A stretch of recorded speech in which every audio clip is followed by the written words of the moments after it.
tárgyért csinálok neki. Ó, azt értettem, hogy az micsoda.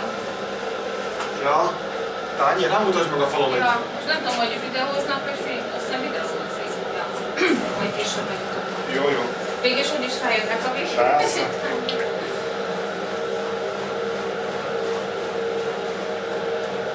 Próbálok kevés hülyeséget mondani, mert hát ha felveszik és visszahallgatják. Aha.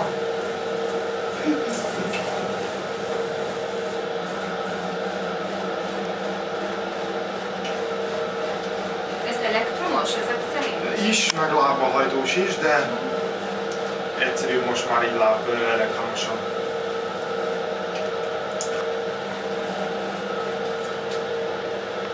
Honnan veszed ezt az anyagot? Ezt Bártaszékről valamikor Mohácson bányázták a... Tehát az anyagot azt bányásszák? Nem valamiből csinálják? Nem, azt hát így itt amikor bányásszák. sétálsz a Dunán és akkor mész valahogy érzed Az az nem jó. anyagos talaj, Hát, nem? majdnem. Majdnem, de ezt az anyagot bányásszák, a szürke és a sárga réteget keverik össze. Mert csak külön egyik se a legjobb.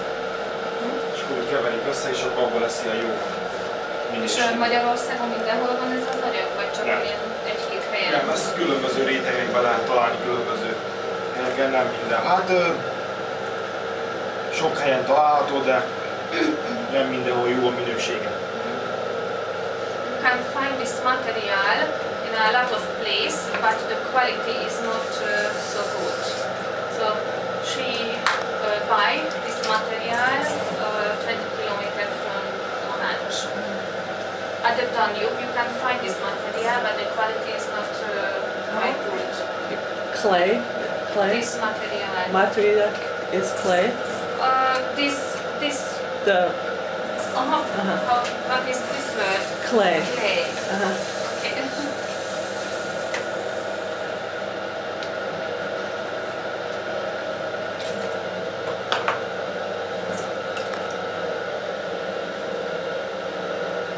Does he have to buy it, or is it just He has to buy it. he has to buy it?